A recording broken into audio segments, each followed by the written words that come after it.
हम वो हैं जो औरों की खुशी में शामिल होना जानते हैं, थोड़ा खुद खुश रहते हैं, थोड़ा दूसरों को खुश रखना जानते हैं। पहली कविता का शीर्षक है मत कर। अपनी भावनाओं का दफन मत कर, अपने विचारों का दफन मत कर। ना कोई सुनने वाला, ना है कोई समझने वाला, क्यों तू कल्पनाओं से गुटता है। ले सहारा इन पन्नों का और कलम को अपनी जुबां बना, ले सहारा इन पन्नों का और कलम को अपनी जुबां बना। सभी विचारधारा को तू स्याही से रचने दे, दिल के अरमानों को इन पन्नों पर तू बिछने दे। रख हौसला तू लिखने का, हर ख्वाब को सजने का, रख हौसला तू लिखने का, हर ख्वाब को सजने का। यदि अब तक मेहनत की है तो थोड़ा वक्त और लगा, यदि अब तक मेहनत की है तो थोड़ा वक्त और लगा। तूने कान्हा को अपना माना है तो कान्हा ने भी तुझे अपनाया है, तूने कान्हा को अपना माना है तो कान्हा ने भी तुझे अपनाया है। माना तूने बहुत कुछ खोया है, पर यकीन कर प्यारे, कान्हा ने तेरे लिए एक बेहतर कल बनाया है, कान्हा ने तेरे लिए एक बेहतर कल बनाया है। मत रोक अपने आप को, आज इस कलम से शब्दों का इतिहास तू रचने दे। अगला शीर्षक है जिंदगी सिनेमा नहीं है मेरे यार। सिनेमा में कैसे सारी चीज़ें 3 घंटे में सब हो जाता है, तो इतना आसान नहीं है, तो यहाँ वक्त लगता है। जिंदगी सिनेमा नहीं है मेरे यार, यहाँ वक्त लगता है। सपनों को हकीकत बनने में वक्त लगता है, योजनाओं को निष्पादित होने में वक्त लगता है।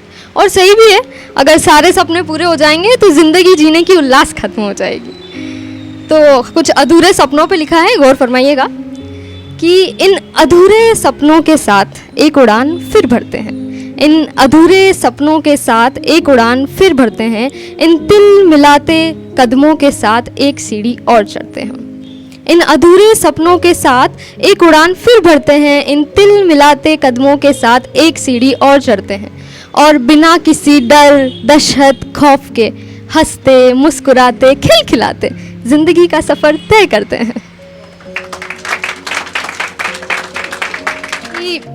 मेरे गज़लों को सुनने के लिए तो पूरी महफिल सजी है, कि मेरे गज़लों को सुनने के लिए तो पूरी महफिल सजी है।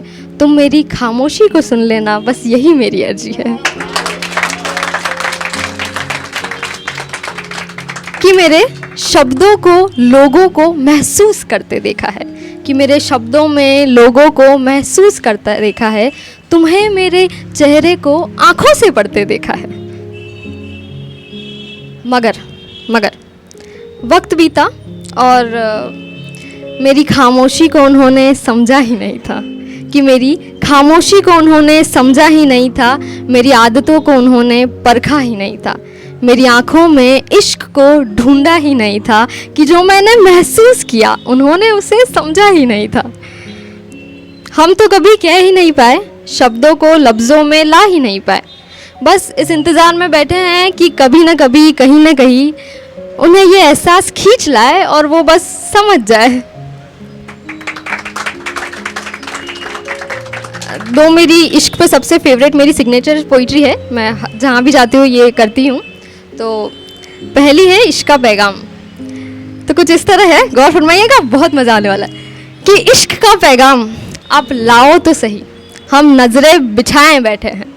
कि इश्क का पैगाम आप लाओ तो सही, हम नज़रें बिछाएं बैठे हैं। कि मोहब्बत है ना, कि मोहब्बत है ना, तो तनिक करीब आओ तो सही, हम बाहें फैलाए बैठे हैं।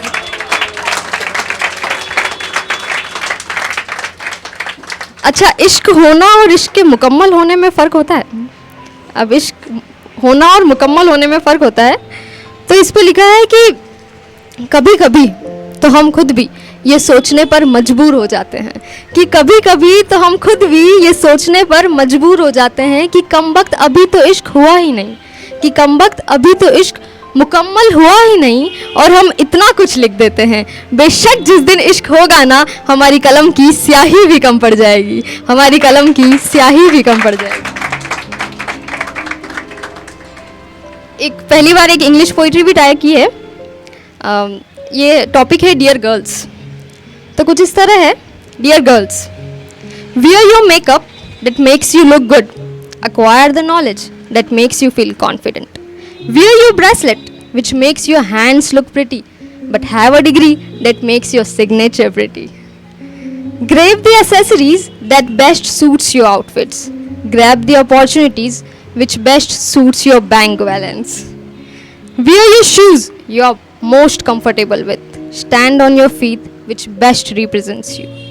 Explore the world and interact with many, but surround yourself with people who appreciates you and accept you as the way you are. Thank you so much for listening. Thank you so much.